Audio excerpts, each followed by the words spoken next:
there's always a creative solution to every single problem, and you're the designer of your life. It's just we give our power away so easily. Ignite your best life. Yoga is the spark. Hello, my friends. I'm Brett Larkin.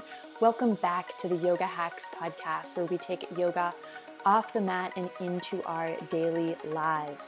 Today, I'm talking about 3 different language shifts that I'm currently using that I've found to be helpful and empowering, and I wanted to share them with you.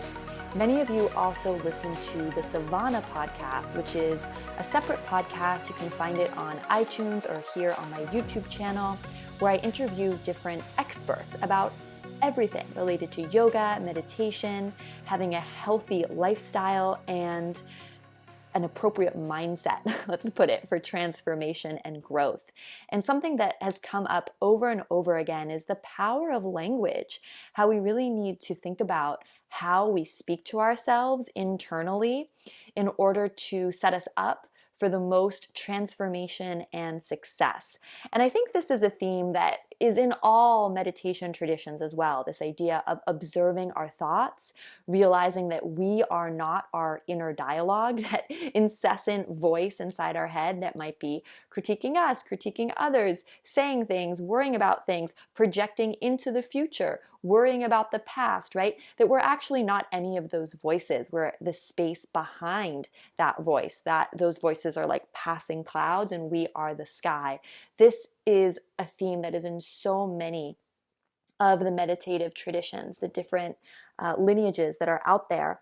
But what I wanted to focus on for this podcast was actually 3 different phrases that my inner dialogue tends to say a lot, and I'm guessing yours does too, that I found particularly helpful to hone in on and shift. So I'm excited to share these with you in this week's episode. Let's get started. All right, so this first one I think is the most obvious and the most universal, but it's the phrase, I have to. I have to go pick up my kids from school. I have to finish this project by Thursday. I have to cook dinner. I have to get up at 6:30 tomorrow morning because I need to catch a flight, right? This I have to phrase. And at the surface level, it may seem like, yes, right? You have to do those things. You don't have a choice. But the reality is we always do have a choice. And if you're like me, and I think I've talked about this in prior podcasts, or if you're an Uplifted member, I've for sure talked about it inside the Uplifted community, but that I have a big struggle with the victim mindset, right? That's sort of my default when I'm not aligned, when I'm not doing my meditation practice, my journaling practice, my yoga practice. I notice that I fall into what's called the victim mindset, where I feel victimized by everyone around me and my situation. This voice is a complainer type of voice. It's always whining.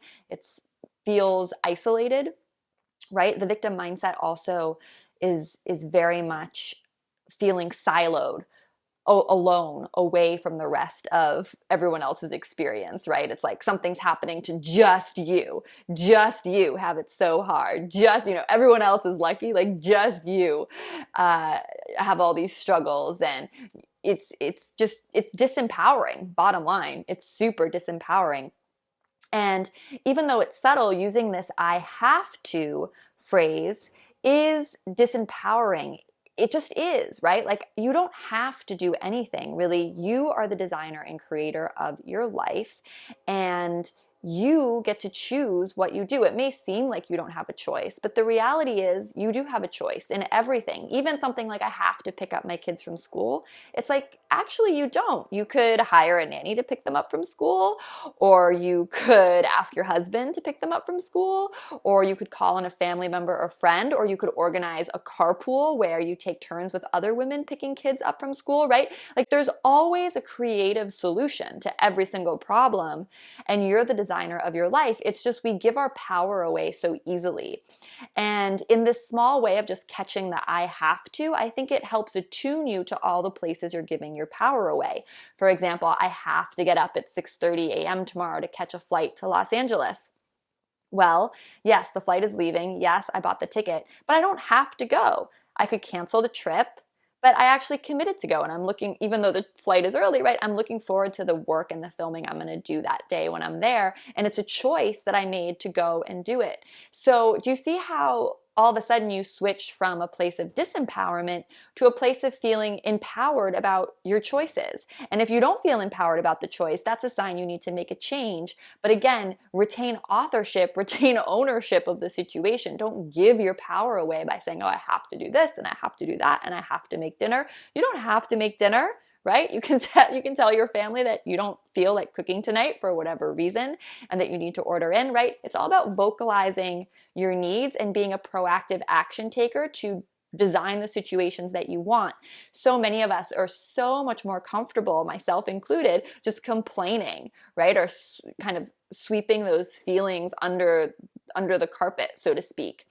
And it's really a tragedy, because when you step up as the designer and author of your life and are excited about finding creative solutions, you're suddenly in the seat of power. You're in the driver's seat, creating your dream scenario, right? Maybe your dream scenario is to pick up your kids from school like every other day, or maybe just on Thursdays because that's the day you work from home, or who knows. And you're going to like create this amazing carpool and network with other moms, and they're going to be so appreciative too, right? Like there's always a creative solution to every single problem. So don't get tricked by falling into that victim mindset. It's so seductive and tempting. And for many of us, it's our default, right? For me, unless I cultivate a different reaction, that's my default, right? Is to always feel victimized, always feeling like, woe is me, everything's so hard. And it's just ridiculous, because especially as women, it's like we're just giving our insane divine feminine power away for absolutely no reason. And it's a total tragedy. So don't do that. So the helpful tip is I have to, right? Always change I have to in your mind to I choose to, or I choose not to. And then you're going to create, again, very creative, amazing solution to whatever it is you're dealing with. Okay, and then the next phrase that I wanted to share is I need to, or I need. I need this. I need that. I need to find this. I need to find that. So I need to find a meditation that's going to help protect my energy. I need to go on this meditation retreat so I can feel more legitimate as a teacher.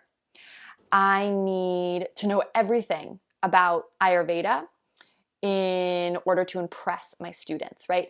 This is, and again, I'm just using examples that came to mind from my own life, right? But we all have, or I need more white clothes to do Kundalini in. I need a non-slip yoga mat because the one that I'm currently using isn't good enough, right? There's like, we have a million wants and needs, and all the ones that I used were examples of just material things, or maybe courses, or like online learning. There is so much information available to us all the time. And we can be sort of like in this addictive consumer mindset all the time, even with stuff that's yogic, right? Like even with yoga clothes or yoga material, yoga courses, yoga online content. And what I've realized is like that compulsion, I need to learn more. I need more of this. I need more of that. It is a constant, again, giving your power away to something outside yourself. Now, should you take yoga courses that resonate with you online? Should you invest in key items in your yoga practice to enhance it? Of course, right? But what I'm talking about is like when this is happening all the time, like you chronically feel, or like multiple times a day or multiple times a week, that there's solutions to your discomfort outside of yourself, or solutions to your insecurity outside yourself that you constantly need to go after by obtaining more knowledge or obtaining more stuff. And I'm really proud of myself because I've really started nipping this in the bud, and I'd like to invite you to as well if this resonates. Anytime that you are having the inner dialogue of it's telling that the stream is I need to acquire something outside of myself, I need to get something outside of what I currently have, that's a little red flag. And again, I'm not saying it's always wrong, right? Because again, we do need to invest in further education. And we do need to invest in some nice yoga props to support our practice and, make our space feel beautiful. Like all of these things are important, but it can get chronic. It really, really can, to this point where, again, it's a giving away of your power. Because here's the reality is the yoga practice is really teaching that everything we need is within us. And if you quiet down, you are whole. You already have access to all the information that you need. The issue isn't obtaining more. The issue is, can you quiet down to listen to the truth that's already there that we never get to hear because we're so busy acquiring stuff and doing stuff. And what's so amazing is that most of the stuff we acquire, we never finish, right? Most people who take courses, especially expensive online courses, like they never finish them. This is statistically proven. This is why I make my 200-hour online teacher training like very highly interactive and only release the content in 2-week chunks and check in with everyone on video multiple times a week, because I know that if I just release the videos to everyone like all at once and just let them watch it passively, like no one would even finish the course. I myself have dozens of books that, again, I never finish them, right? It's like you feel this need, this impulse to like acquire. And basically we're all, especially because of the internet, in information overload.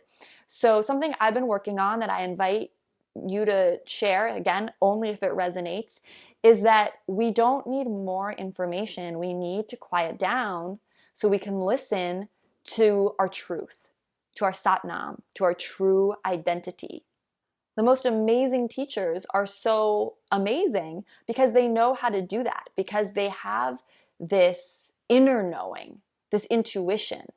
And again, I'm not saying never further your studies or make that big purchase to do, maybe my online teacher training or some other courses that interest you. But notice if you have a compulsion to feel like you constantly need more, and it's stemming from a place of insecurity. I think so many yoga teachers struggle with this sense of insecurity. And it's just like, if I can read this book or get this style of pants, or, I need this, I need that, I need.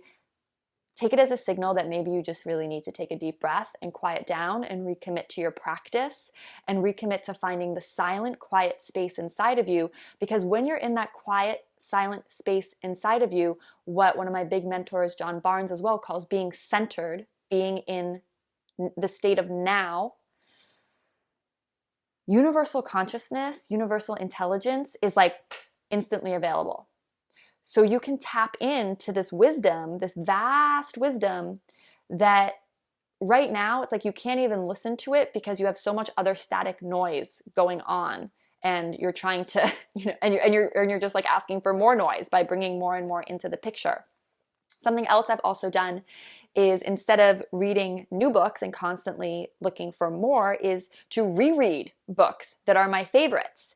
And sure enough, you'd be shocked, but I come out with crazy new insights every single time I go over the material again. So the big bottom line here is that if you have this chronic need of like always needing more, and your answers to always look outside of yourself, try to catch that. Try to catch that as a red flag, because of course there are going to be times when you need to invest in further education, but you may be in this chronic loop of insecurity where you think that more knowledge is going to make you feel more secure. And let me tell you, it just doesn't work that way. It never works that way. That's why I have so many people take my 200-hour YTT as bridge students, continuing education students, because what they're really looking for in like retaking their 200-hour or getting to retake the course as continuing education, it's not even so much the knowledge, whether they realize it or not. When they enroll, what they're really looking for is to connect with me and like-minded folks to get that confidence in themselves to go out there and teach and share. That's what it's really about, even if they don't realize it when they sign up. And those of you who are coming to the Uplifted Mastermind with me, for those of you who don't know, I'm now running 3-day weekend masterminds, very much focused on finding your confidence and your voice and your business plan as a yoga teacher. That's what's missing. It's that ability to connect to your inner truth, your inner stillness and tap into universal intelligence whenever you want, because you have a super, super strong personal practice.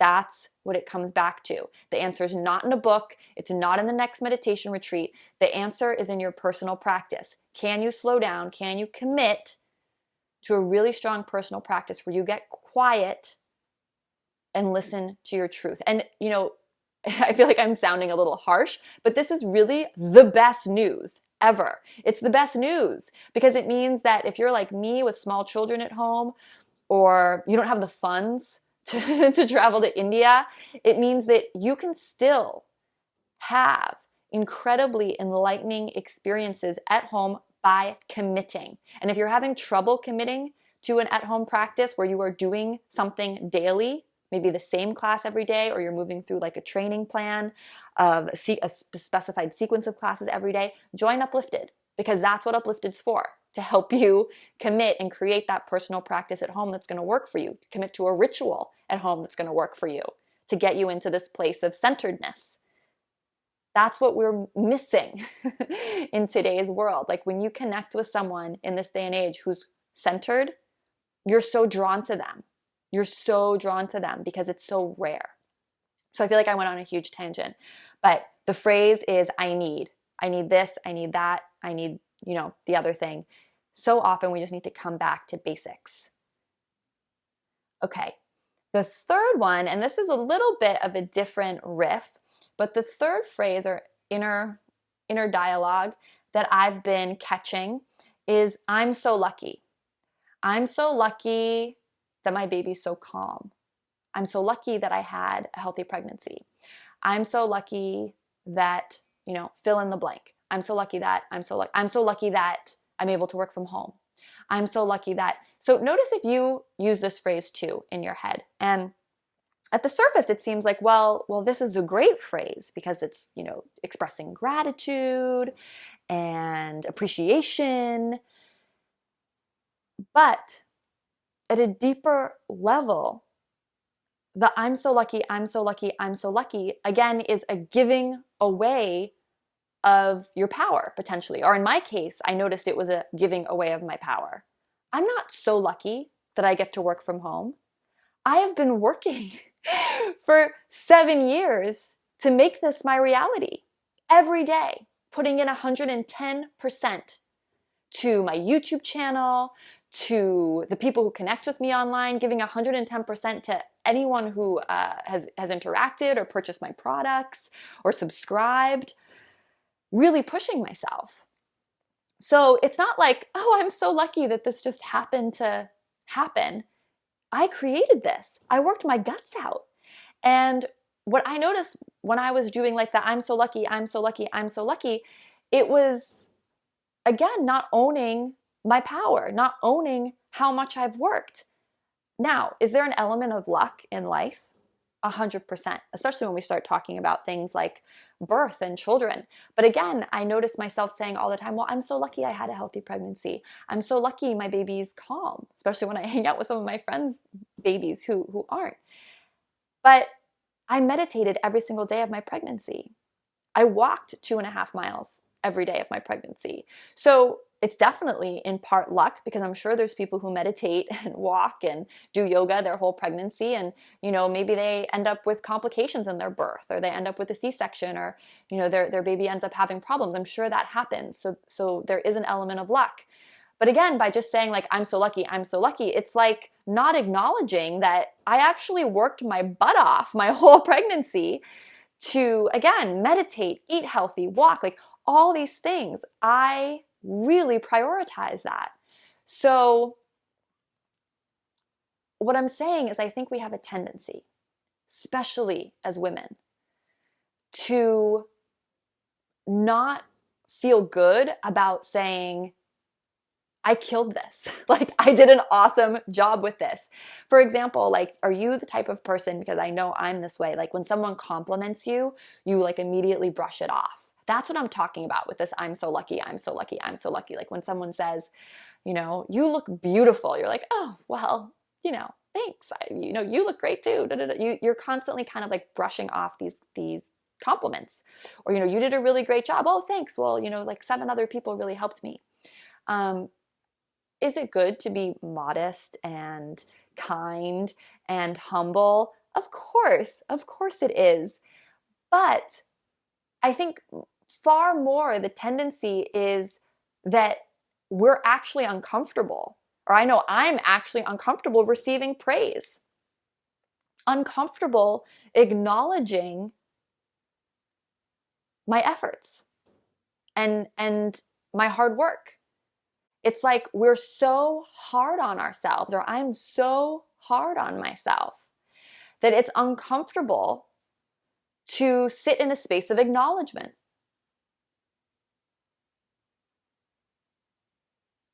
To sit in a space of letting in a compliment. That's not what I want. That's not the example I want to set for my son, or maybe my future daughter if I have more children, that I'm so hard on myself that I can't let in a compliment and really feel it and really own it, that even in my own life, I kind of brush everything off. This "I'm so lucky" phrase, it wasn't about gratitude deep down, even though it sounds like it's about gratitude. I noticed that it was actually me deflecting praise and deflecting any acknowledgement of my hard work. So it seems like this nice phrase to say to yourself, but when I dug deeper, I realized what was really going on. And I share this because maybe you have a phrase like this that you want to investigate deeper. So think about what that is for you. I need to be able to sit with and really let in my own hard work, my achievements, compliments from others, and again, own that power, that super, super strong power. So if this resonates with you, I invite you to do the same. And again, it can be so uncomfortable.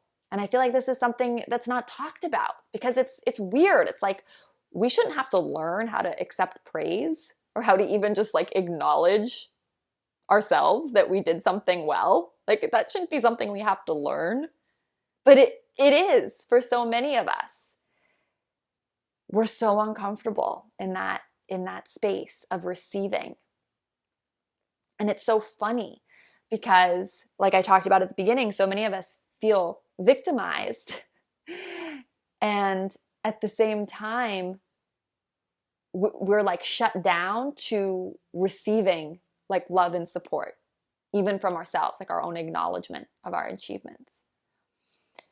So there's so much to unpack here, and there's so much work I know I have to do every day on a daily basis, but I'm really committed to it. And the Uplifted Journal has been really helping me with that. I think we have a few more of those still at the time that this podcast is airing, upliftedjournal.com if you want to check that out.